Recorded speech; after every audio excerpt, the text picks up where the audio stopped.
ஆவியிலும் என்றும் உண்மையிலும் வழிபட வாருங்கள். இந்த அவனியில் இறைவன் அரசினை காணும் ஆனந்தம் பாருங்கள். ஆவியிலும் என்றும் உண்மையிலும் வழிபட வாருங்கள். இந்த அவனியில் இறைவன் அரசினை காணும் ஆனந்தம் பாருங்கள்.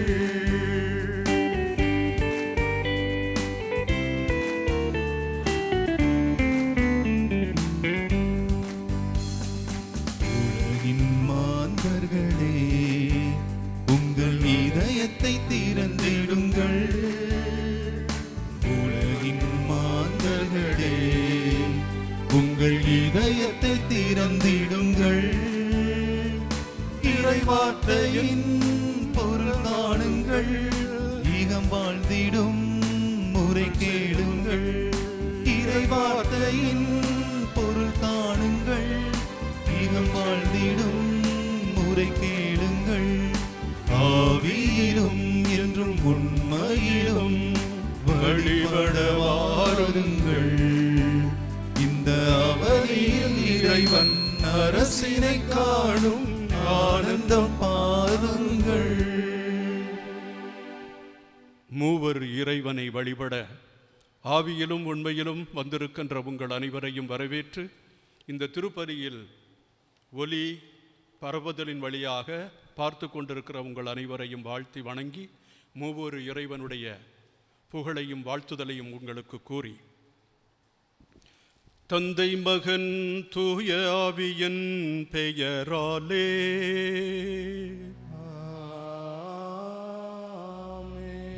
நம் ஆண்டவராகிய இயேசு கிறிஸ்துவின் அருளும் கடவுளின் அன்பும் தூய ஆவியாரின் நட்புறவும் உங்கள் அனைவரோடும் இருப்பதாக. உம் ஆன்மாவோடும் இருப்பதாக. இயேசுவில் அருமையான இறை மக்களே, மேதகு ஆயர்வர்களே, மூவொரு இறைவனின் பெருவிழாவினை அகில உலக திருச்சபையோடு இணைந்து நாம் கொண்டாடுகிறோம். ஒரே கடவுள் 3 ஆட்களாக செயல்படுகிறார் என்பது மனிதனுடைய அறிவுக்கு அப்பாற்பட்ட ஒரு மறை நிகழ்வு என்று நாம் சொல்வோம்.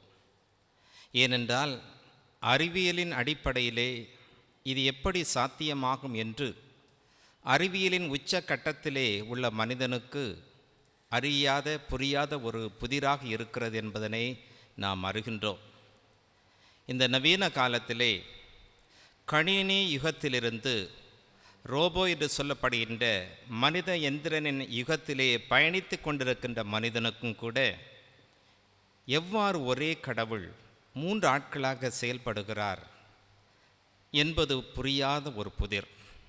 தொடக்க கால திருச்சபையிலே அகுஸ்தினார் என்ற புனிதருக்கு வந்த சந்தேகம், தன்னுடைய அறிவை பயன்படுத்தி ஒரு தெளிவை கண்டுபிடித்து விடலாம் என்ற ஒரு நிலைப்பாடு ஒரு சிறு குழந்தை மூலமாக உன்னுடைய அறிவானது உச்சத்தை அடையாது, இறைவனை பற்றிய மாட்சிமையினை அறிவால் முடியாது, இறை அனுபவத்தால் தான் முடியும் என்ற கருத்தினை அந்த நிகழ்வு அகுஸ்தினாருக்கு எண்பித்து காட்டியது. இன்றும் கூட மனிதன் எவ்வளவு தான் அறிவியலின் உச்சக்கட்டத்திலே, எந்திரன் உலகத்தின் உச்சக்கட்டத்திலே சென்றாலும் கூட இறைவனுடைய மாட்சிமையினை மனித அறிவினால் கண்டுபிடிக்கவே முடியாது. மாறாக இறைவனோடு கொண்டுள்ள ஒரு உணர்வும் இறை அனுபவமும் இறைவன் தன்னையே திருநூலிலே திருவிவிலியத்திலே வெளிப்படுத்திய உண்மைகளிலிருந்து தான் அந்த இறைவனுடைய மாட்சிமையினை நாம் நம்முடைய வாழ்க்கையிலே அனுபவிக்க முடியும். ஆக அனுபவத்திலே அந்த மூவொரு இறைவனை சுவைத்து அவருடைய மாட்சிமையினை அறிவதற்காக இந்த திருப்பலியிலே இறையருளை வேண்டி மன்றாடுவோம். நம்முடைய குற்றங்கள் குறைகளுக்காக மனவருந்தி நம்மையே இந்த திருப்பலியிலே பங்கு பெற தகுதியுள்ளவர்களாக நம்மை அர்ப்பணிக்க இறைவரங்களை நாடுவோம். மூவொரு இறைவனை நமக்கு தந்த கடவுளுக்கு நன்றி செலுத்தி அவருடைய கள்ளமற்ற அன்பை, பிளவுபடாத அன்பை, நாம் எல்லோரும் மீட்கப்பட வேண்டும் என்று அவர் ஏங்குகின்ற அந்த அன்பை போற்றி பாடுவோம். மூவரு கடவுளுக்கு பின்வரும் பாடலை சமர்ப்பணம் செய்வோம். போற்றுவேன் புகழுவேன் தினம் தினமும் உன் நாமமே, பறைசாற்றுவேன் உன் பெயர் என்றும் என் வாழ்விலே. எல்லோரும் போற்றுவேன் புகழுவேன் தினம் தினம் உன் நாமமே, பறைசாற்றுவேன் உன் பெயர் என்றும் என் வாழ்விலே. மூவொரு இறைவா சரணம், முழு முதல் தலைவா சரணம். அடியேன் உன் பதம் சரணடைந்தேன், படைப்பின் சீகரமாய் என்னை மாற்றி பதரான என் நிலை உயரச் செய்தாய், பதரான என் நிலை உயரச் செய்தாய். போற்றுவேன் புகழுவேன் தினம் தினமும் உன் நாமமே, பறைசாற்றுவேன் உன் பெயர் என்றும் என் வாழ்விலே. மூவொரு இறைவா சரணம், முழு முதல் தலைவா சரணம். அடியேன் உன் பதம் சரணடைந்தேன், படைப்பின் சீகரமாய் என்னை மாற்றி பதரான என் நிலை உயரச் செய்தாய், பதரான என் நிலை உயரச் செய்தாய். போற்றுவேன் புகழுவேன் தினம் தினமும் உன் நாமமே, பறைசாற்றுவேன் உன் பெயர் என்றும் என் வாழ்விலே. போற்றுவேன் புகழுவேன் தினம் தினமும் உன் நாமமே, பறைசாற்றுவேன் உன் பெயர் என்றும் என் வாழ்விலே. மூவரு இறைவா, உம்மை வணங்கி போற்றுகின்றோம். உம்முடைய தாள்களிலே எங்களுடைய தலைகளை பதிக்கின்றோம். உம்முடைய கைகளை நீட்டி எங்களை ஆசிர்வதித்து எங்கள் பாவங்களை எல்லாம் போக்கி தூய்மையான மனதுடன் எங்களையே உமக்கு அர்ப்பணிக்க அருளும் வரமும் தருவீராக. ஆமென்.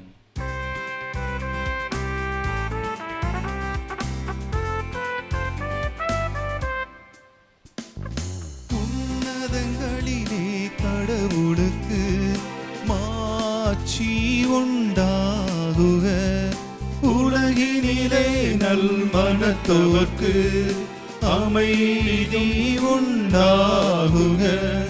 புகழ்கின்றோம் யாவும் மையே, வாழ்த்துகின்றோம் இறைவனே.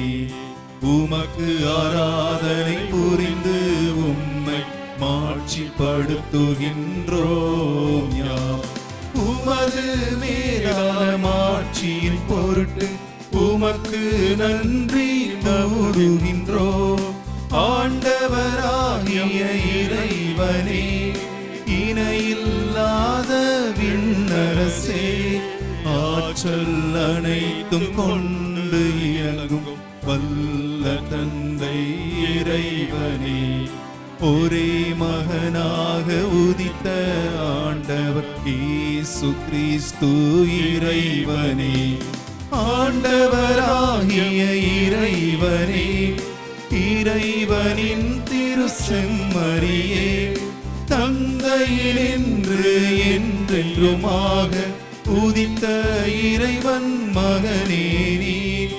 உலகின் பாவம் போக்குபவரே, நீர் எம் மீது இரங்குவீர். உலகின் பாவம் போக்குபவரே, எங்கள் மன்றாட்டை ஏற்றருள்வீர். தந்தையின் வலப்பக்கம் வீற்றிருப்பவரே, நீர் எம் மீது இரங்குவீர். ஏனெனில் இயேசு கிறிஸ்துவே, நீர் ஒருவரே தூயவர், நீரொருவரே ஆண்டவர், நீரொருவரே உன்னதர், தூய ஆவியோடு தந்தை இறைவனின் மாட்சியில் இருப்பவர் நீரே.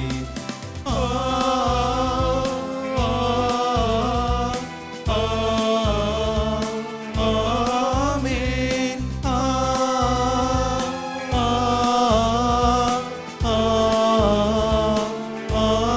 ஆமென். மன்றாடுவோமாக. தந்தையே இறைவா, உண்மையின் வார்த்தையையும் புனிதப்படுத்தும் தூய ஆவியாரையும் உலகுக்கு அனுப்பி உமது வியத்தகு மறைபொருளை மானிடருக்கு வெளிப்படுத்தினீர். நாங்கள் உண்மையான நம்பிக்கையை அறிக்கையிடுவதன் வழியாக என்றுமுள்ள மூவொரு கடவுளின் மாட்சியை அறிந்து கொள்ளவும் உமது மாண்பின் பேராற்றலில் நீர் ஒருவராக இருக்கின்றீர் என ஏற்று வழிபடவும் எங்களுக்கு அருள்வீராக. உம்மோடு தூய ஆவியாரின் ஒன்றிப்பில் ஒரே இறைவனாய் என்றென்றும் வாழ்ந்து ஆட்சி செய்கின்ற எங்கள் ஆண்டவரும் உம் திருமகனுமாகிய கிறிஸ்து வழியாக உம்மை மன்றாடுகிறோம்.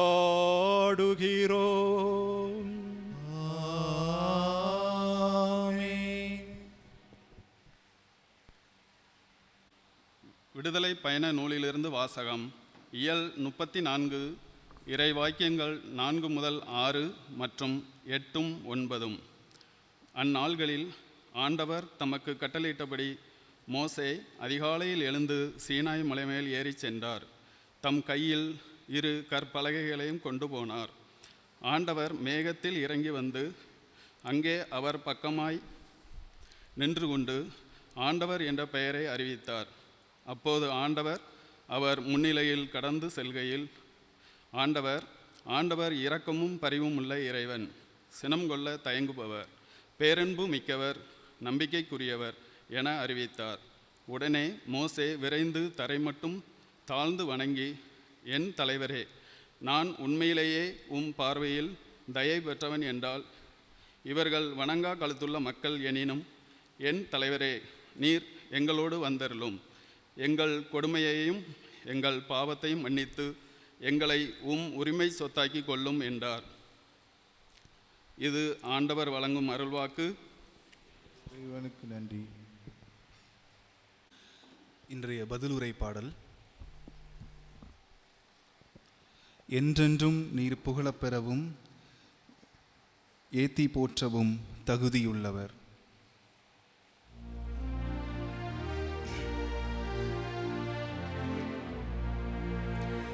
என்றென்றும் நீர் புகழ பெறவும் ஏத்தி போற்றவும் தகுதியுள்ளவர். என்றென்றும் நீர் புகழ பெறவும் ஏத்தி போற்றவும் தகுதியுள்ளவர். எங்கள் மூதாதையரின் கடவுளாகிய ஆண்டவரே, நீர் வாழ்த்த பெறுவீராக. மாட்சியும் தூய்மையும் நிறைந்தவும் பெயர் வாழ்த்துதற்கு உரியது. எங்கள் மூதாதையரின் கடவுளாகிய ஆண்டவரே, நீர் வாழ்த்த பெறுவீராக. மாட்சியும் தூய்மையும் நிறைந்த உம் பெயர் வாழ்த்துக்கு உரியது. என்றென்றும் நீர் புகழ பெறவும் ஏத்தி போற்றவும் தகுதியுள்ளவர். உமது தூய மாட்சி விளங்கும் கோவிலில் நீர் வாழ்த்த பெறுவீராக. கெருபுகள் மேல் வீற்றிருந்து படுகுழியை நோக்குபவரே, நீர் வாழ்த்த பெறுவீராக. உமது தூய மாட்சி விளங்கும் கோவிலில் நீர் வாழ்த்த பெறுவீராக. கெருபுகள் மேல் வீற்றிருந்து படுகுழியை நோக்குபவரே, நீர் வாழ்த்த பெறுவீராக. என்றென்றும் நீர் புகழ பெறவும் ஏத்தி போற்றவும் தகுதியுள்ளவர். உமது ஆட்சிக்குரிய அரியணை மீது நீர் வாழ்த்த பெறுவீராக. உயர் வாகனத்தில் நீர் வாழ்த்த பெறுவீராக. உமது ஆட்சிக்குரிய அரியணை மீது நீர் வாழ்த்த பெறுவீராக. உயர் வாகனத்தில் நீர் வாழ்த்த பெறுவீராக. என்றென்றும் நீர் புகழ பெறவும் ஏத்தி போற்றவும் தகுதியுள்ளவர். என்றென்றும் நீர் புகழ பெறவும் ஏத்தி போற்றவும் தகுதியுள்ளவர். இரண்டாம் வாசகம். திருத்தூதர் பவுல் கொரிந்தியருக்கு எழுதிய 2ஆம் திருமுகத்திலிருந்து வாசகம். இயல் 13, இறை வாக்கியங்கள் 11 முதல் 13 முடிய. சகோதரர் சகோதரிகளே, இறுதியாக நான் உங்களுக்கு சொல்வது, மகிழ்ச்சியாயிருங்கள், உங்கள் நடத்தையை சீர்படுத்துங்கள், என் அறிவுரைக்கு செவிசாயுங்கள், மன ஒற்றுமை கொண்டிருங்கள், அமைதியுடன் வாழுங்கள். அப்போது அன்பும் அமைதியும் அளிக்கும் கடவுள் உங்களோடு இருப்பார். தூய முத்தம் கொடுத்து ஒருவரையொருவர் வாழ்த்துங்கள். இங்குள்ள இறைமக்கள் அனைவரும் உங்களுக்கு வாழ்த்து கூறுகிறார்கள். ஆண்டவர் இயேசு கிறிஸ்துவின் அருளும் கடவுளின் அன்பும் தூய ஆவியாரின் நட்புறவும் உங்கள் அனைவரோடும் இருப்பதாக. ஆண்டவரின் அருள்வாக்கு. இறைவனுக்கு நன்றி.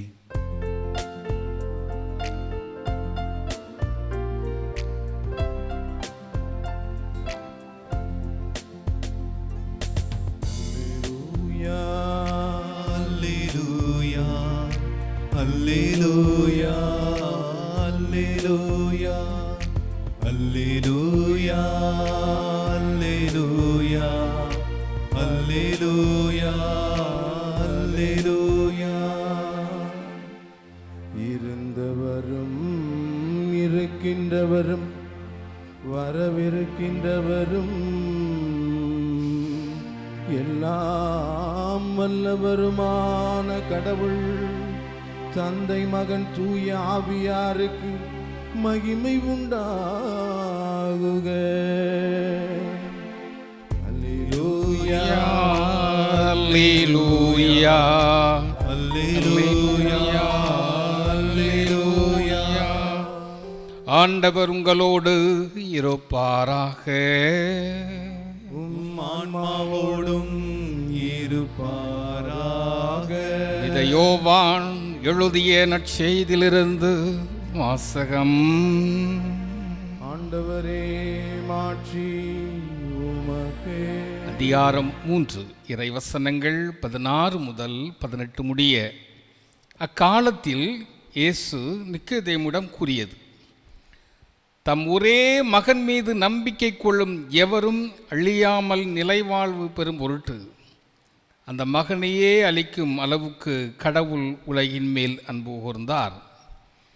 உலகிற்கு தண்டனை தீர்ப்பு அளிக்க அல்ல, தம் மகன் வழியாக அதை மீட்கவே கடவுள் அவரை உலகத்திற்கு அனுப்பினார். அவர் மீது நம்பிக்கை கொள்வோர் தண்டனை தீர்ப்புக்கு ஆளாவதில்லை. ஆனால் நம்பிக்கை கொள்ளாதோர் ஏற்கனவே தீர்ப்பு பெற்றுவிட்டனர். ஏனெனில் அவர்கள் கடவுளின் ஒரே மகனிடம் நம்பிக்கை கொள்ளவில்லை. ஆண்டவரின் அருள்வாக்கு. கிறிஸ்துவே உமக்கு புகழ்.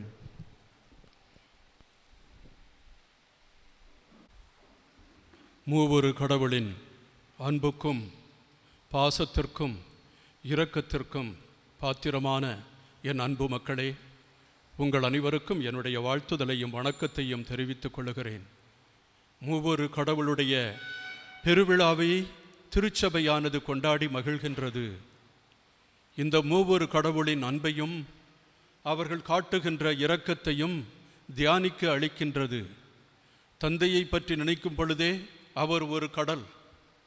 தனையனை பற்றி நினைக்கும் பொழுது அவருடைய 3 ஆண்டுகள் செய்த பணிகளெல்லாம் நமக்கு புரியாததாகவும் சிந்தனைக்கு அப்பாற்பட்டதாகவும், அவருடைய தியாகமும் அவர் சிலுவையில் பட்ட அந்த துன்பமும் நம்மையெல்லாம் மிகவும் அதிர்ச்சிக்குள்ளாக்குகிறது. ஒரு கடவுள் வந்து இறப்பதா?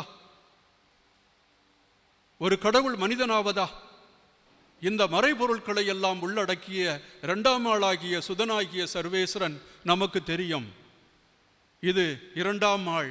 அதே போல தூய ஆவி, இவர் ஆவியாக இருக்கிறாரா அல்லது ஒரு கடவுளின் ஒரு ஆளாக இருக்கிறாரா என்று பல சர்ச்சைகள் இருக்கின்றது. இவ்வாறு தந்தை, மகன், தூய ஆவியார் என்ற இந்த கோட்பாட்டை, ஒரே கடவுள் 3 ஆட்களாக இருக்கிறார் என்ற அந்த கோட்பாட்டை திருச்சபையானது ஆதி காலத்தில் இருந்தே நமக்கு போதித்து வருகிறது. உங்களுக்கு ஒரு நற்செய்தியை சொல்ல விரும்புகிறேன். மோசே நம்மை எல்லாம் வழி நடத்தக்கூடியவர், 10 கட்டளைகளை நமக்கு தந்தவர், உடன்படிக்கையை ஏற்படுத்தியவர், கடவுளுக்கும் மக்களுக்கும் இடையே ஒரு அற்புதமான உறவை உருவாக்கியவர், ஒரே கடவுளின் மீது நம்பிக்கை வைத்திருந்தார். அவரிடம் கடவுள் 3 ஆட்களாக இருக்கிறார் என்று சொன்னால் அவர் ஏற்றுக்கொண்டிருப்பாரா? பழைய ஏற்பாட்டில் சுதனை பற்றியோ இயேசுவை பற்றியோ வெளிப்படையாக கூறப்படவில்லை. மெசியாவை பற்றி கூறப்பட்டிருக்கிறது. ஆனால் அவள் கடவுளால் அனுப்பப்படுகின்ற ஒரு இறைவாக்கினராக இருக்கலாம். ஆனால் கடவுள் என்று யாரும் ஏற்றுக்கொள்ளவில்லை.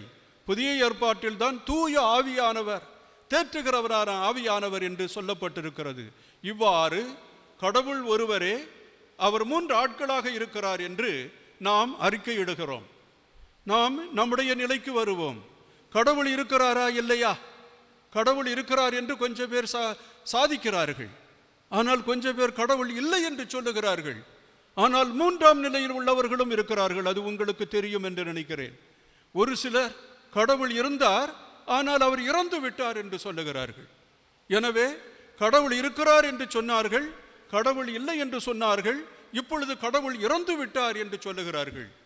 எந்த நிலையில் எப்படி நாம் கடவுளை ஏற்றுக்கொள்ளுகிறோம் என்பதை சிந்தனை வழியாக நம்ம இப்பொழுது சோதித்து பார்ப்போம். நீட்சே என்று சொல்லக்கூடிய பெரிய ஞானி சொன்னார், கடவுள் இறந்து விட்டார் என்று. அதை எண்பிப்பதற்கு புத்தி சுவாதீனமற்ற ஒரு மனிதன், அவன் வந்து பகல் நேரத்திலே ஒரு விளக்கை ஏந்தி வந்து மக்கள் கூடி இருக்கின்ற இடத்தில் சொல்லுகிறான், கடவுள் இறந்து விட்டார், கடவுள் இறந்து விட்டார் என்று. அங்கே கடவுளை நம்பாதவர்கள் நிறைய பேர் இருந்தாங்க. அதை பார்த்து கேலி பண்ணாங்க. கடவுள் இறந்து விட்டார் என்று சொல்லுகிறாயே, அவர் எங்கே தொலைத்து விட்டார் என்று எங்களுக்கு சொல். அவர் என்ன எங்கேயோ ஓடி விட்டாரா? எங்களை பார்த்து பயந்து எங்கேயோ மறைந்து கொண்டிருக்கிறாரா? அல்லது வேறு நாட்டுக்கு குடிபெயர்ந்து விட்டாரா? அல்லது திரியாத்திரையாக வேற எங்கேயோ சென்று கொண்டிருக்கிறாரா என்று சொல்லி அவனை கேலி பண்ணுகிறார்கள். அப்பொழுது அந்த புத்தி சுவாதீனமற்றவன் அவர்கள் முன்னால் வந்து, எனக்கு தெரியும் அவர் எங்கே இருக்கிறார் என்று. அவன் சொல்லுகிறான், கடவுள் இறந்து விட்டார், கடவுளை நாம் கொன்றுவிட்டோம். அவர் வந்து சவப்பட்டியில் வைத்து அவரை பூமியில் வைத்து விட்டோம். அவர் அழுகி நாற்றம் அடித்துக் கொண்டே இருக்கிறார். அந்த நாற்றத்தை கூட நீங்கள் நுகராமல் இருக்கிறீர்கள். கடவுளை கொன்ற குற்றத்திற்காக நீங்கள் என்ன பிராயத்தம் செல்ல போகிறீர்கள்? இந்த கொலை குற்றத்திற்காக நீங்கள் அழுகிறீர்களா? கடவுளை கொன்று விட்டதற்காக நீங்கள் கடவுளிடம் மன்னிப்பு கேட்கிறீர்களா? தண்ணீரை கொண்டு கழுவினாலும் உங்களுடைய குற்றம் நீங்கப்படுமா? இதை நீங்கள் சிந்தித்து பாருங்கள் என்று சொல்லி அவன் சொல்லுகிறார். அப்படி சொல்லும் பொழுது நாம் எத்தகைய விதமாக கடவுளை கொன்று கொண்டிருக்கிறோம் என்று சொல்லி அவர் நமக்கு அறிவுறுத்துகிறார். அன்புக்குரியவர்களே, கடவுள் எப்படிப்பட்டவர்? கடைசியில் கடவுள் இறந்து விட்டார் என்று அந்த நீட்சே கடிதம் எழுதுகிறார், அதில் கையொப்பம் இடுகிறார். கடவுள் இறந்து விட்டார் என்ற செய்தியும் கூட இன்றைக்கு ஒரு தத்துவல், ஒரு விவாதமாக இருக்கலாம். ஆனால் இதில் ஒரு ஆழ்ந்த மறையுண்மை அடங்கி இருக்கிறது. கடவுளை யாரும் கொல்ல முடியாது. ஆனால் அவருடைய தன்மையை நாம் இழந்துவிட முடியும். அந்த தன்மை என்ன? அந்த தன்மைதான் நீதி, நேர்மை, அன்பு, இரக்கம், கனிவு, மனிதநேயம். இவைகள்தான். நீ பொய் சொல்லுகிற பொழுது, நீ வஞ்சனை செய்கிற பொழுது, நீ பொறாமைப்படுகிற பொழுது, நீ பாகுபாடுகளை காட்டி மற்றவர்களை வெறுக்கின்ற பொழுது, உன்னிடம் இருக்கின்ற கடவுளை கொஞ்சம் கொஞ்சமாக கொன்று கொண்டிருக்கிறாய். நீ கோவிலுக்கு செல்லலாம், கடவுளை வழிபடலாம், இறைவார்த்தையை பேசலாம். ஆனால் உன்னின் உள்ளே இருக்கின்ற அந்த கடவுளை நீ கொஞ்சம் கொஞ்சமாக கொன்று கொண்டிருக்கிறாய்.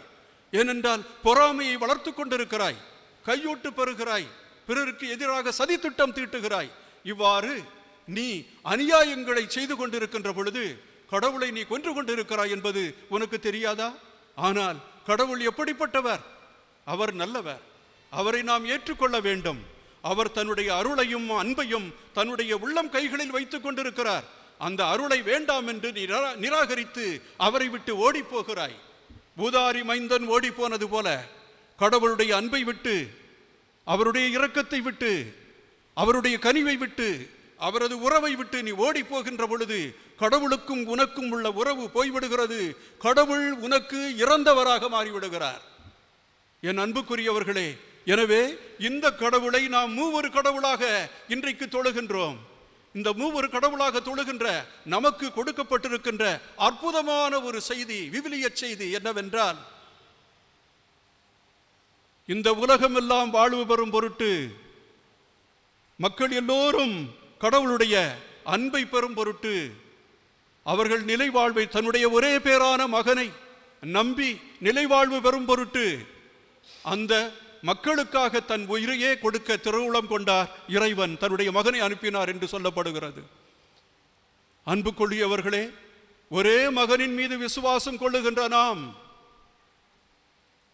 அந்த மகன் வழியாக மீட்பை பெறுகிறோம் என்பது நமக்கு தெரிகிறதா? அதை சிந்தித்து பார்க்க வேண்டும். கடவுளுடைய அன்பை நாம் இப்பொழுது தியானித்துக் கொண்டிருக்கிறோம்.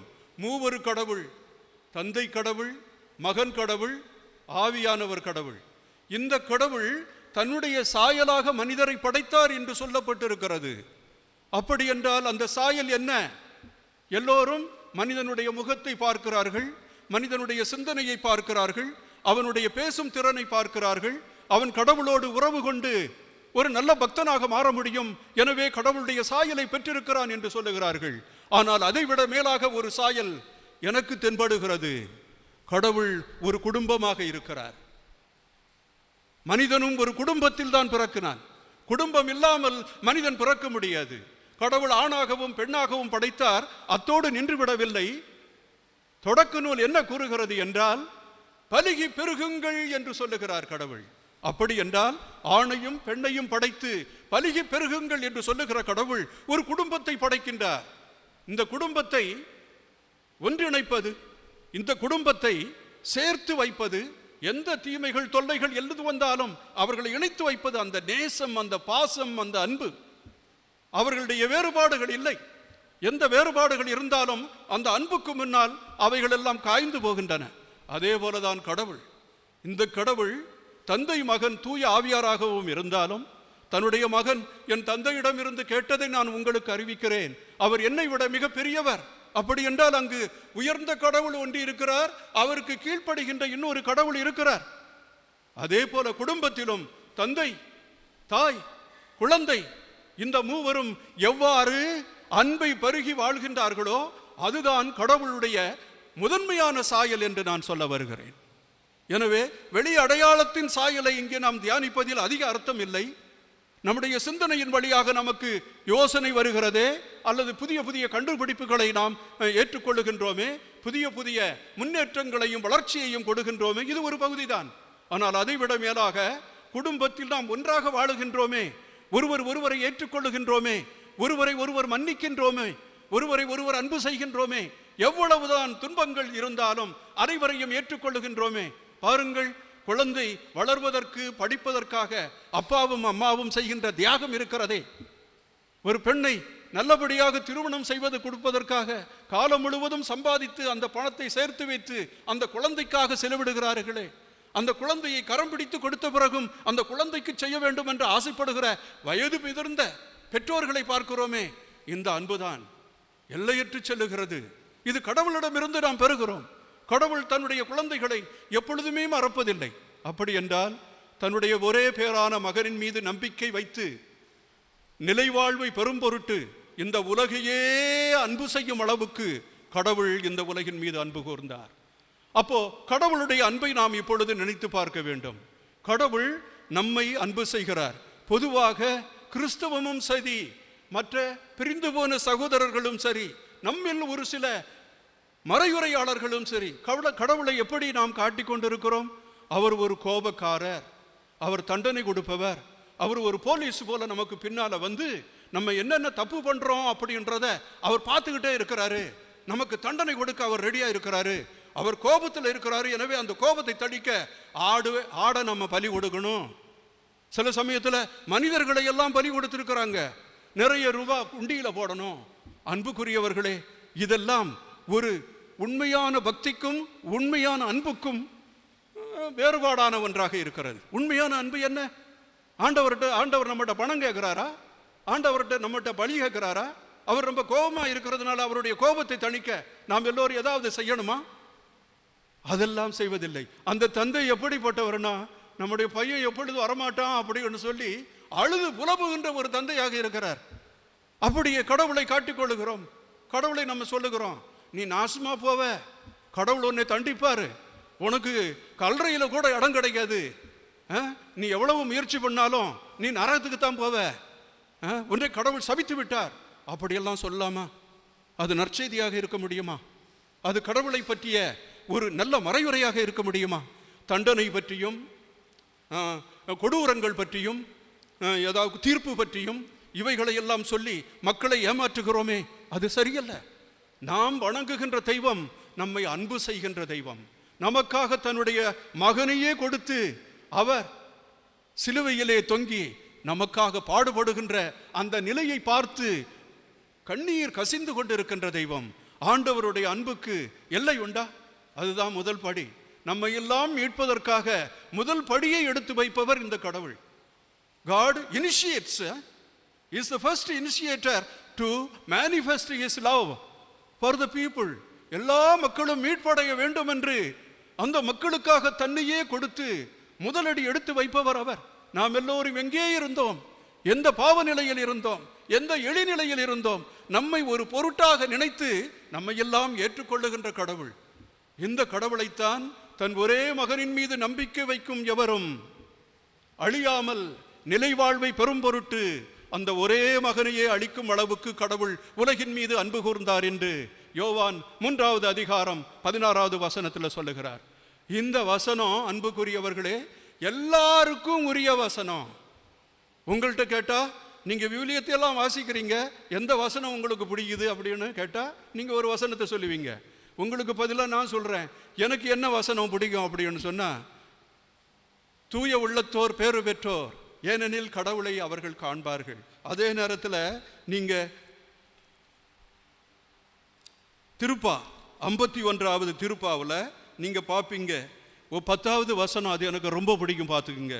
கடவுளே, தூயதோர் உள்ளத்தை என்னுள்ளே படைத்தருளும், உறுதி தரும் ஆவியை புதுப்பிக்கும் ஆவியை என்னுள்ளே உருவாக்கும். உம் நிலையிலிருந்து என்னை தள்ளிவிடாதேயும், உமது தூய ஆவியை என்னிடமிருந்து எடுத்து விடாதேயும். இந்த பகுதி எனக்கு ரொம்ப அதிகமாக பிடிக்கும். நம்முடைய மறை மாவட்டத்தின் பாதுகாவலரான பிரான்சிஸுக்கு எந்த வசனம் ரொம்ப பிடிக்கும்னு உங்களுக்கே தெரியும். உலகம் எல்லாத்தையும் ஆதாயமாக்கி கொண்டாலும் மனிதன் தன்னுடைய ஆன்மாவை இழந்தான் என்றால் அதனால் அவருக்கு வருகின்ற பயன் என்ன? அதை அப்படியே மாற்றிவிட்டது. அதே போல புனித அகுஸ்தீனார் ரோமியருக்கு எழுதிய திருமுகம் 13வது அதிகாரத்திலே அவர் சொல்லுகிறார், இறுதி காலம் இதுவே. 13ஆம் அதிகாரம் 11வது வசனத்தில் இருந்து நீங்க 14வது வசனத்தை பார்க்கலாம். இந்த வசனத்தை பார்த்துட்டு அப்படியே மனம் குன்றியவராக ஆண்டவரிடம் ஓடி வந்து விட்டார். இந்த வசனங்கள் எல்லாம் இவர்களை எல்லாம் ஆட்கொண்டு இவர்களை மாற்றி அமைத்திருக்கிறது.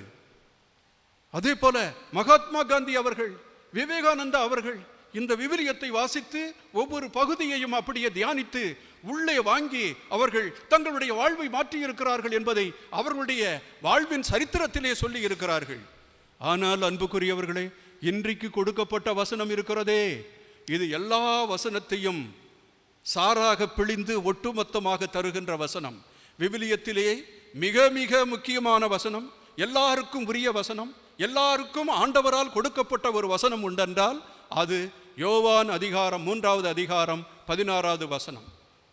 தன் ஒரே மகனின் மீது நம்பிக்கை கொள்ளும் எவரும் அழியாமல் நிலைவாழ்வை பெறும் பொருட்டு அந்த ஒரே மகனையே உலகுக்கு அளிக்கும் அளவுக்கு கடவுள் உலகின் மீது அன்பு கூர்ந்தார். ரெண்டாவது நம்ம பார்க்கிறோம், கடவுள் எதுல அன்பு கூர்ந்தாரா? உலகின் மீது அன்பு கூறுகிறார். நம்ம இன்னைக்கு புவியையும் சூரியனையும் வானமண்டலங்களையும் இயற்கையும் பற்றி பேசிக் கொண்டிருக்கிறோம். ஆனா அன்றைக்கே தூய யோவான் ஆண்டவர் உலகை அன்பு செய்கிறேன் என்று சொல்லி இருக்கிறார். அப்படி என்றால் மரங்கள் அவருக்கு சொந்தம், இந்த உலகம் எல்லாம் அவருக்கு சொந்தம், எல்லாத்தையும் அவர் நேசிக்கிறார். ஒரு பாம்பு, ஒரு பல்லி, ஒரு எறும்பு, ஒரு சின்ன பூச்சி கூட அவருடைய சிந்தனையில் இன்றி அது போகாது. கடவுள் நினைத்தால் இன்றி அவர்களுடைய உயிர் போகாது. கடவுள் எல்லாரையும் நினைத்து கொண்டிருக்கிறார். அந்த அளவுக்கு அவருடைய அன்பு அவரை விட்டு தாண்டி செல்லுகிறது. ஒரு மரத்தை வெட்டினா நம்ம கடவுளையே வெட்டுறது மாதிரி அவர் நினைச்சுக்கிறாரு. ஒரு பூவை நம்ம கிள்ளி அதை அப்படியே தூசாக்கினோம்னா இறைத்தன்மையை நம்ம இழந்து விடுகிறோம். ஒரு வண்ணத்து பூச்சி எவ்வளவு அழகாக இருக்கிறது, அதனுடைய அழகை நம்ம பறித்து விட்டோம் என்றால் அது எப்படி பாருங்க. அப்போ கடவுளுடைய அன்பு என்னது? அது இரண்டுபடாத அன்பு, கள்ளமற்ற அன்பு, தூய அன்பு, எல்லோரையும் இணைக்கின்ற அன்பு. அந்த அன்பு இந்த உலகத்தையே அன்பு செய்கிறது. எனவே அன்புக்குரியவர்களே, நம்ம சிந்தித்து பார்ப்போம். இந்த உலகத்திற்கு எதிராக, இரண்டாவது நம்முடைய சகோதர சகோதரிகளுக்கு எதிராக எந்த தீமையும் நாம் செய்யக்கூடாது. இப்போ கொஞ்ச காலத்தில் உங்களுக்கு அமெரிக்காவில் இருந்து ஒரு பெரிய செய்தி வந்து வருகிறது. ஜார்ஜ் ஃப்ளாய்டு அப்படின்றவர், அவர் ஒரு கருப்பர், அவர் சரியான ஒரு தவறு எதுவும் செய்யவில்லை. போலீஸ்காரர் அவரை 8 நிமிஷம் கழுத்தை நெரிச்சு அந்த தரையிலே போட்டுக்கிட்டே இருந்தார். கடைசி நேரத்தில் என்னால் சுவாசிக்க முடியலையா அப்படின்னு சொல்லும் பொழுது அவர் விடாமல் இன்னும் நெருக்கிய காரணத்தினால அவர் முட்டியை எடுத்து பார்க்கும் பொழுது அந்த ஆளுக்கு உயிரே இல்லை. இப்போ 8-9 நாட்களாக அமெரிக்காவில் மிகப்பெரிய புரட்சி ஏற்பட்டு கொண்டிருக்கிறது. ரேசிசம், அந்த கருப்பரு வெள்ளை அப்படின்ற பாகுபாடு, நம்ம நாட்டில் ஜாதி பிரிவினை, எல்லாத்தையும் அடிக்கிறோம், உதைக்கிறோம், மதத்தினால பிரிவினை, மொழியினால பிரிவினை, என்னென்னது யுஎஸ்ஏல அப்படி நடக்குது அப்படின்னு சொல்லி பெரிய பெரிய கொற்ற எழுத்துல போடுறோம். நம்ம நாட்டில் நம்ம கண்ணு முன்னாலே ஏன் சில சமயத்தில் நம்மளையே அது செய்துக்கிறோம், நமக்கு அது தெரிய மாட்டேங்குது. கடவுளையே நம்ம சிதைக்கிறோம். அவருடைய உண்மையான அன்பையும், அவர் எல்லாரையும் அன்பு செய்கிறார், உலகையே அன்பு செய்கிறார், தன்னுடைய மகனை சாக கொடுத்து இந்த உலகத்தை மீட்டுக் கொள்ளுகிறார். அப்படிப்பட்ட அன்பை காட்டுகின்ற அந்த கடவுளை மறந்து பக்தர்களாக இருக்கிறோம் என்றால் அது நம்ம கபட நாடகம் இல்லையா? போலி பக்தி இல்லையா? நம்ம நற்கருணை உட்கொண்டு இறை வார்த்தையை தியானித்து மூவர் கடவுளை அன்போடு வணங்கி என்ன பிரயோஜனம்? நம்முடைய வாழ்க்கையில் நம்ம அதையெல்லாம் செய்து காட்டுறது இல்லையே. எவ்வளவு பிளவுகள், எவ்வளவு சண்டங்கள், எவ்வளவு சஞ்சலங்கள், இவைகளை எல்லாத்தையும் மனதில் வைத்துக்கொண்டு இவ்வாறு நடந்தோம் என்றார். இப்போ சீனாவும் அமெரிக்காவும் ஒன்று சொல்லிக்கிறது, நீங்க ரேசிசம் வச்சிருக்கிறீங்களே அப்படின்னு.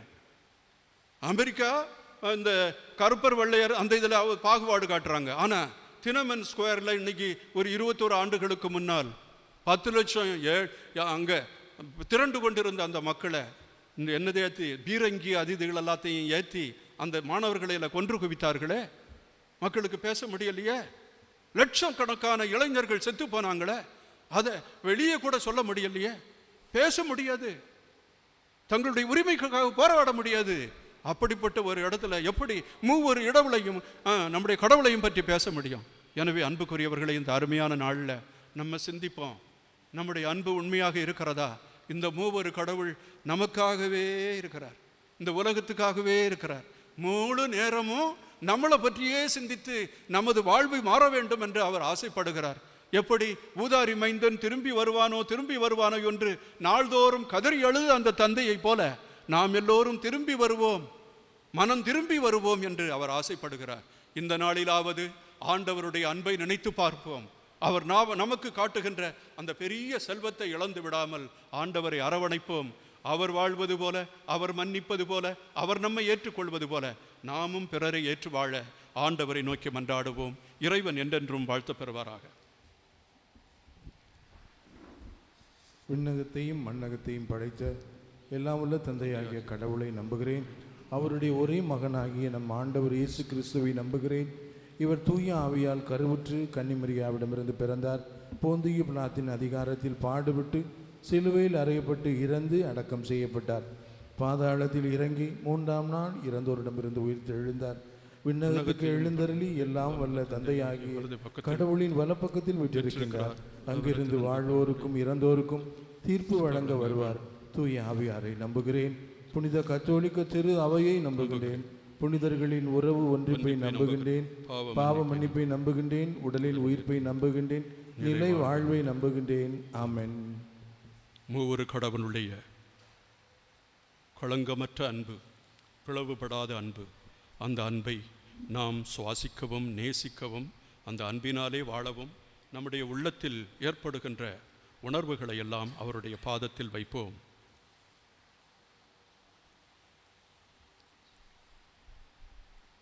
வாழ்வளிக்கும் வல்லராம் இறைவா, இன்றைய உலகில் திருச்சபைக்கு சவாலான பிரிவினைவாதங்களையும் அவநம்பிக்கைகளையும் வென்றிட தேவையான ஆற்றலையும் ஞானத்தையும் திருச்சபையின் தலைவர், ஆயர்கள், அருட்பணியாளர்கள், துறவரத்தார் அனைவருக்கும் அபரிவிதமாய் அளித்திட வேண்டுமென்று இறைவா உம்மை மன்றாடுகிறோம். ஆண்டவரே, எங்கள் மன்றாட்டை கேட்டருளும்.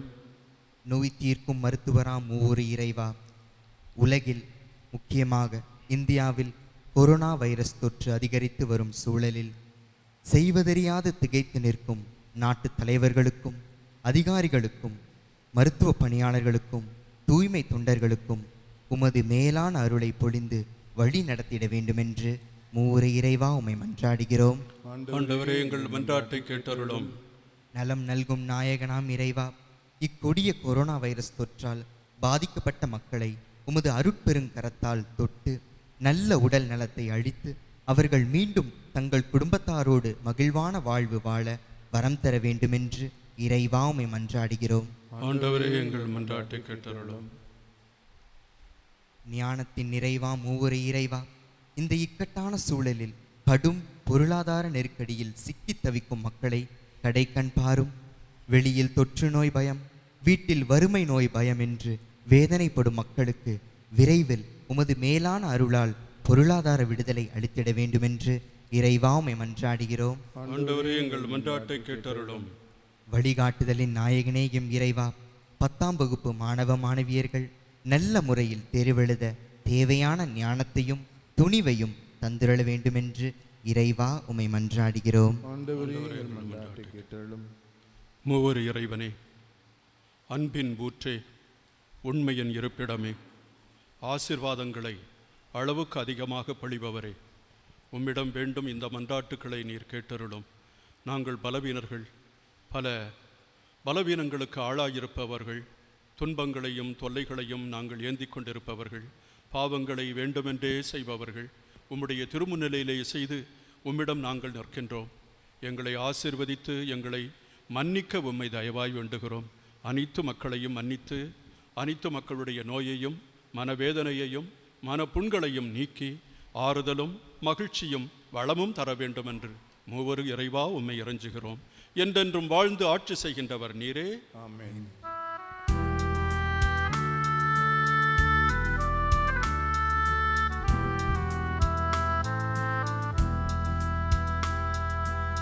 இதோ உமது அடிமை, இறைவாயேற்பாய் என்னை. இதோ உமது அடிமை.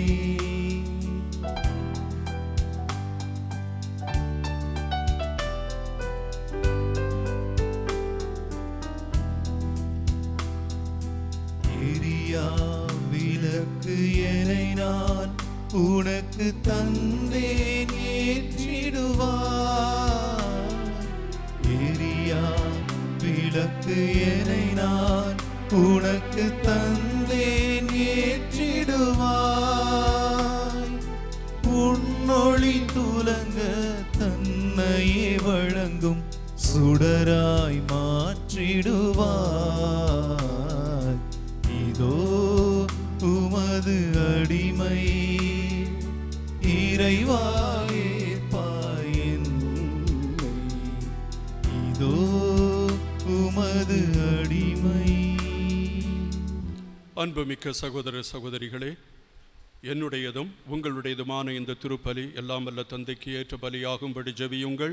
ஆண்டவர் தமது பெயரின் புகழ்ச்சிக்காகவும் ஆட்சிக்காகவும் நமது நன்மைக்காகவும் புனித திரு அவை அனைத்து நலனுக்காகவும் உமது கையிலிருந்து பலியை ஏற்றுக்கொள்வாராக. ஆண்டவரே எங்கள் இறைவா, உமது பெயரை மன்றாடி நாங்கள் ஒப்புக் கொடுக்கும் எங்கள் பணியின் காணிக்கைகளை தூய்மைப்படுத்தி அருளும். இதன் வழியாக எங்களையே உமக்கு உகந்த நிலையான காணிக்கையாக மாற்றுவீராக. எங்கள் ஆண்டவராகிய கிறிஸ்து வழியாக உம்மை மன்றாடுகிறோம். ஆண்டவர் உங்களோடு இருப்பாராக. உம் ஆன்மாவோடும் இருப்பாராக. இதயங்களை மேலே எழுப்புங்கள். ஆண்டவரிடம் எழுப்பியுள்ளோம். நம் இறைவனாகிய ஆண்டவருக்கு நன்றி கூறுவோம். அது தகுதியும் நீதியும் ஆனது. ஆண்டவரே, தூயவரான தந்தையே, என்றுமுள்ள எல்லாம் வல்ல இறைவா, எந்நாளும் எவ்விடத்திலும் நாங்கள் உமக்கு நன்றி செலுத்துவது மெய்யாகவே தகுதியும் நீதியுமாகும், எங்கள் கடமையும் மீட்புக்குரிய செயலுமாகும். உம்முடைய ஒரே பேரான மகனோடும் தூய ஆவியாரோடும் ஆழ்வகையில் ஒருவராயிராமல் மூவராயிருந்தாலும் இறைத்தன்மையில் ஒரே கடவுளாகவும் ஒரே ஆண்டவராகவும் நீர் இருக்கின்றீர். ஏனெனில் நீர் வெளிப்படுத்தியதால் உமது மாட்சிமை பற்றி நாங்கள் நம்புவதையே உம் மகனை குறித்தும் தூய ஆவியாரை குறித்தும் எத்தகைய வேறுபாடுமின்றி நம்புகிறோம். இவ்வாறு உண்மையான நிலையான கடவுள் தன்மையை நாங்கள் அறிக்கையிடும்போது ஆழ்வகையில் தனித்தன்மையையும் இறை இயல்பில் ஒருமையையும் மாண்பில் சமத்துவத்தையும் போற்றுகின்றோம். ஆகவே வான தூதர்களும் முதன்மை வான தூதர்களும் கேருபீன்களும் சேராபீன்களும் உம்மை புகழ்ந்து நாள்தோறும் முடிவின்றி ஆர்ப்பரித்து ஒரே குரலாய் சொல்வதாவது: தூயவர் தூயவர் தூயவர், வான்படைகளின் கடவுளாம் ஆண்டவர். விண்ணகமும் மன்னகமும் உமது ஆட்சியால் நிறைந்துள்ளன.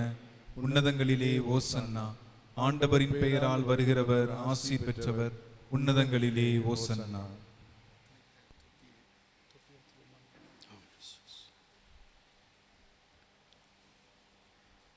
இன்றைய திருப்பலியில் எல்லா மக்களுக்காகவும் ஜெபிப்போம். துன்பங்கள், கஷ்டங்கள், பிளவுகள் எல்லாம் நீங்கவும், நம்முடைய மறைமாவட்டத்தை இறைவன் ஆசீர்வதிக்கவும், மறைமாவட்டத்தின் மக்கள் வளமையும் செழுமையும் பெறவும், நம்முடைய பாவங்கள் எல்லாம் மன்னிக்கப்பட்டு மூவரு இறைவனுடைய அந்த பொலிவும் ஒளிவும் ஒளிமயமான அந்த முகமும் நம்மில் மலரவும் ஆண்டவரை நோக்கி மன்றாடுவோம். ஆண்டவரே, நேர்மையாகவே தூயவர், தூய்மை அனைத்திற்கும் ஊற்று. ஆகவே உம்முடைய ஆவியை பொழிந்து இக்காணிக்கைகளை தூய்மைப்படுத்த உம்மை வேண்டுகிறோம். இவ்வாறு எங்கள் ஆண்டவர் இயேசு கிறிஸ்துவின் உடலும் இரத்தமுமாக எங்களுக்கு இவை மாறுவனவாக. அவர் பாடுபட உளம் கனிந்து தம்மை கையளித்த போது அப்பத்தை எடுத்து நன்றி செலுத்தி அதை பெற்று தம் சீடர்களுக்கு அளித்து இயேசு கூறியதாவது: அனைவரும் இதிலிருந்து பெற்று உண்ணுங்கள், ஏனெனில் இது உங்களுக்காக கையளிக்கப்படும் என் உடல்.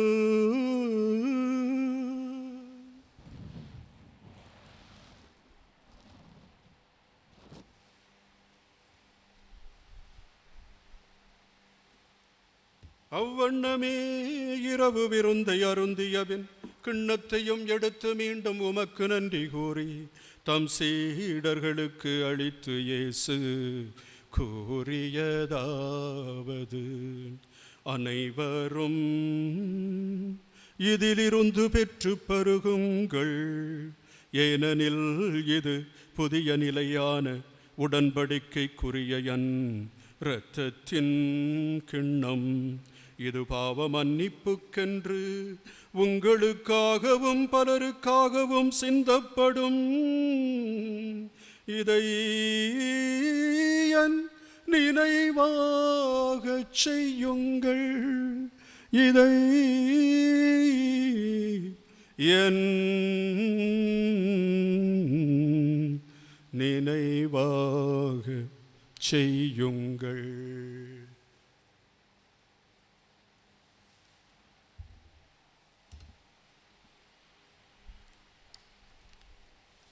நம்பிக்கையின் மறைபொருள்.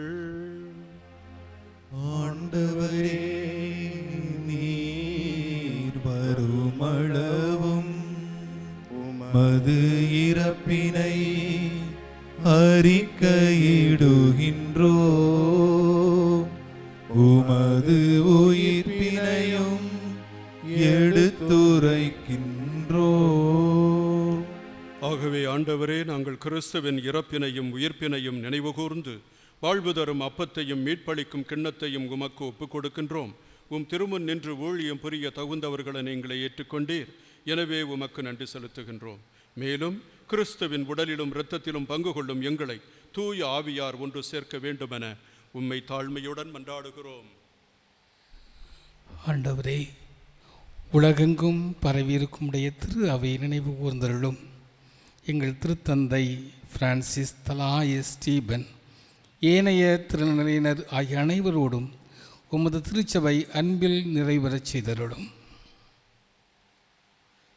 மேலும் உயிர்த்தெழும் எதிர்நோக்குடன் துயில் கொள்ளும் எங்கள் சகோதரர் சகோதரிகளையும் இறந்தோர் அனைவரையும் இரக்கத்துடன் நினைவுகூர்ந்து உமது திருமுக ஒளியினுள் ஏற்றுக்கொள்ளும். எங்கள் அனைவர் மீதும் இரக்கமாயிரும். கடவுளின் கன்னித்தாயான புனித மரியாள், அவருடைய கணவரான புனித யோசேப்பு, புனித திருத்தூதர்கள், இவ்வுலகில் உமக்கு உகந்தவராய் இருந்தவராகிய புனிதராகிய அனைவருடன் நாங்கள் நிலைவாழில் பங்கு கொள்ளும் தகுதி பெற்று உம் திருமகன் இயேசு கிறிஸ்து வழியாக உம்மை புகழ்ந்தேத்தும் வரம் அருள உம்மை மன்றாடுகிறோம்.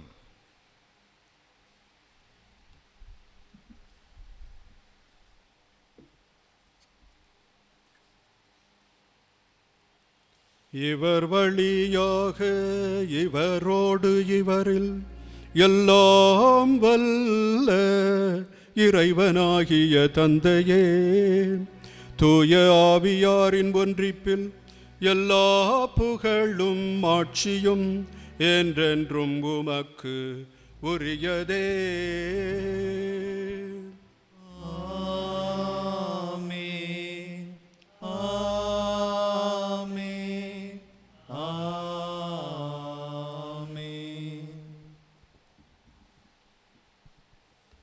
இறைமகன் இயேசு நமக்கு கற்றுக் கொடுத்தவாறு அன்றாட உணவை அனைவருக்கும் அருள ஆண்டவரை நோக்கி வேண்டுவோம். விண்ணகத்தில் இருக்கிற எங்கள் தந்தையே, உமது பெயர் தூயதென போற்றப்படுக. உமது ஆட்சி வருக. உம்முடைய திருவுளம் விண்ணுலகில் நிறைவேறுவது போல மண்ணுலகிலும் நிறைவேறுக. எங்கள் அன்றாட உணவை இன்று எங்களுக்கு தாரும். எங்களுக்கு எதிராக குற்றம் செய்வோரை நாங்கள் மன்னிப்பது போல எங்கள் குற்றங்களை மன்னியும். எங்களை சோதனைக்கு உட்படுத்தாதையும் தீமையிலிருந்து எங்களை விடுவித்தருளும். ஆண்டவரே, தீமை அனைத்திலிருந்தும் எங்களை விடுவித்து எங்கள் வாழ்நாளில் அமைதியை கனிவுடன் அருள உம்மை மன்றாடுகிறோம். உமது இரக்கத்தின் உதவியால் நாங்கள் பாவத்திலிருந்து எப்போதும் விடுதலை பெற்று யாதொரு கலக்கமும் இன்றி நலமாயிருப்போமாக. நாங்கள் எதிர்நோக்கி இருக்கும் பேரின்பத்திற்காகவும் எம் மீட்பராகிய இயேசு கிறிஸ்துவின் வருகைக்காகவும் காத்திருக்கின்றோம். ஏனெனில் ஆட்சியும் வல்லமையும் ஆட்சியும் என்றென்றும் உமதே. எங்கள் ஆண்டவராகிய இயேசு கிறிஸ்துவே, தந்தை மகனை இந்த உலகத்திற்கு அனுப்பியது அதனைக்கு தண்டனை கொடுக்கவோ தீர்வு வழங்கவோ அல்ல, மாறாக மீட்பளிக்கவே என்று திட்டவட்டமாக எங்களுக்கு உம்முடைய அன்பின் செய்தியை கூறுகின்றீரே. உம்முடைய மீட்பில் நாங்கள் நம்பிக்கை வைக்கிறோம். எங்கள் பாவங்களுக்காக மனம் வருந்தி அழுகின்றோம். எங்களை ஏற்று உமது மீட்பின் பாதையில் நடத்தி செல்கிறோம். நீர் தரும் அன்பை நாங்கள் என்றும் சுவைத்திருக்க எங்களுக்கு அருள் புரியும். என்றென்றும் வாழ்ந்து ஆட்சி செய்கின்றவர் நீரே. ஆண்டவருடைய சமாதானம் உங்களோடு என்றும் இருப்பதாக. உம் ஆன்மாவோடும் இருப்பதாக. ஒருவருக்கொருவர் இயேசுவின் அமைதியினை பகிர்ந்து கொள்வோம். உலகின் பாவங்களை போக்கும் இறைவனின் செம்மறியே, எங்கள் மேல் இரக்கமாயிரும். உலகின் பாவங்களை போக்கும் இறைவனின் செம்மறியே, எங்கள் மேல் இரக்கமாயிரும். உலகின் பாவங்களை போக்கும் இறைவனின் செம்மறியே, எங்களுக்கு சமாதானம் தந்தருளும். இதோ இறைவனின் செம்மறி, இதோ உலகின் பாவங்களை போக்குகின்றவர். செம்மறியின் விருந்துக்கு அழைக்க பெற்றோர் பேறு பெற்றோர். ஆண்டவரே, நான் தகுதியற்றவன், ஆனால் ஒரு வார்த்தை மாற்றம் சொல்லியல்லும் எனது ஆன்மா நலமடையும். கிறிஸ்துவின் திருவுடலும் திரு ரத்தமும் நம்மை காத்து நித்திய வாழ்வுக்கு நம்மை அழைத்துச் செல்வதாக. ஆமென்.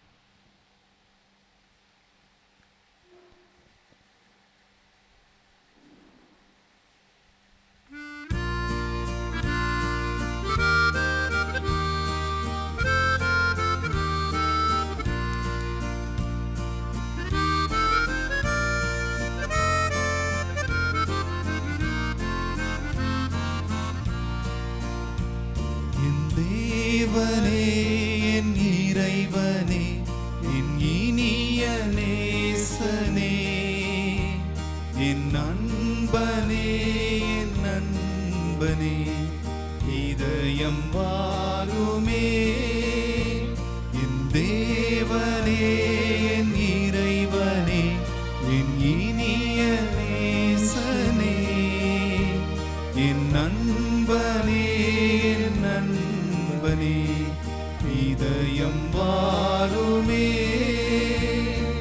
வா, வா, விரைந்து வா, என்னில் வா, எழுந்து வா.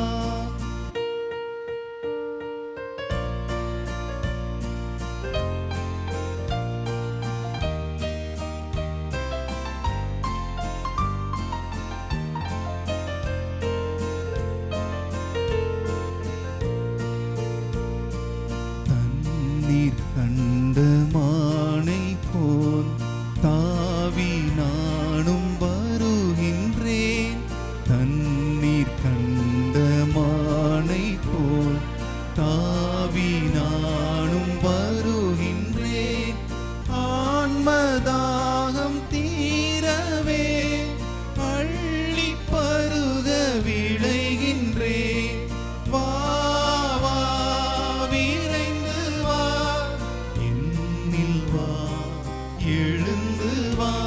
என் தேவனே, என் இறைவனே, என் இனிய நேசனே, என் நண்பனே, என் நண்பனே, இதயம் வாருமே.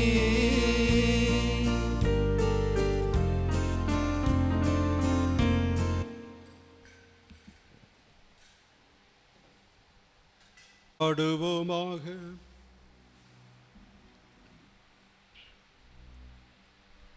ஆண்டவரே, எங்கள் இறைவா, நாங்கள் நிலையான தூய மூவொரு கடவுள் தன்மையையும் பாகுபாடற்ற ஒருமையையும் அறிக்கையிடுகின்றோம். அதனால் நாங்கள் உட்கொண்ட இத்திருவுணவு எங்களுக்கு உடல் உள்ள நலனை அளிப்பதாக. எங்கள் ஆண்டவராகிய கிறிஸ்து வழியாக உம்மை மன்றாடுகிறோம். ஆமென்.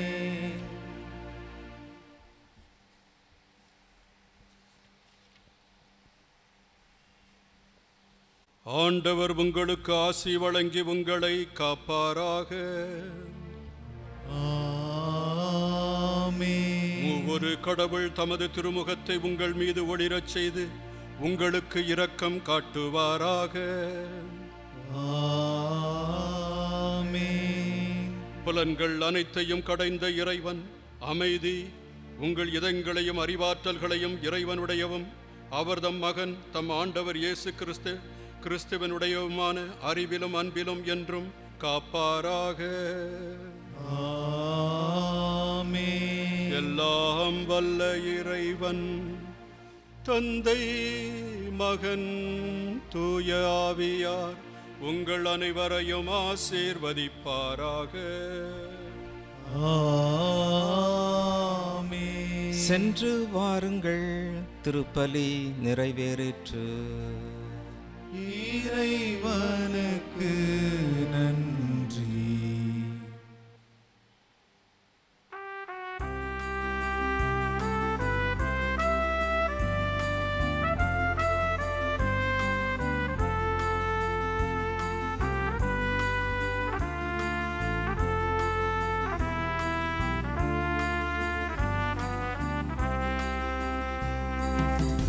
கன்னித்தாய் மாமரியே உம் திருத்தால் என் தஞ்சமே விண்ணுலகும் போற்றும் எம் தாய் மண்ணுலக மீட்பரின் தாய் தந்தமய நல்லறமே சொர்ணமய ஆலயமே வாக்குத்தத்த பெட்டகமே வல்லல் மீது ஆறுதலே ஏவையின் வழி வந்த மக்கள் எம்மை என்றும் அன்பாய் ஆதரியே.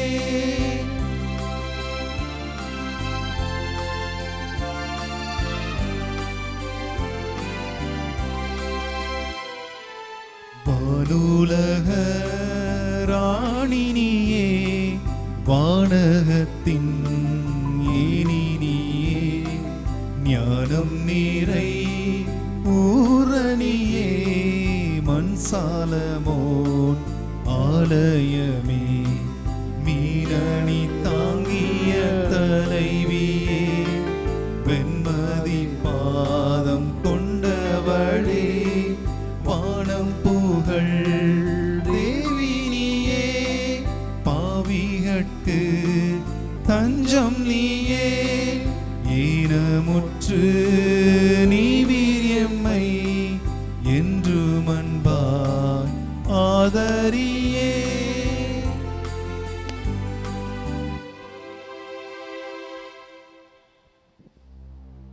நித்திய ஸ்துதிக்குரிய பரிசுத்த பரமதிவ்ய நற்கருணைக்கு சதா காலமும் ஆராதனையும் துதியும் தோத்திரமும் நமஸ்காரமும் உண்டாக கடவது.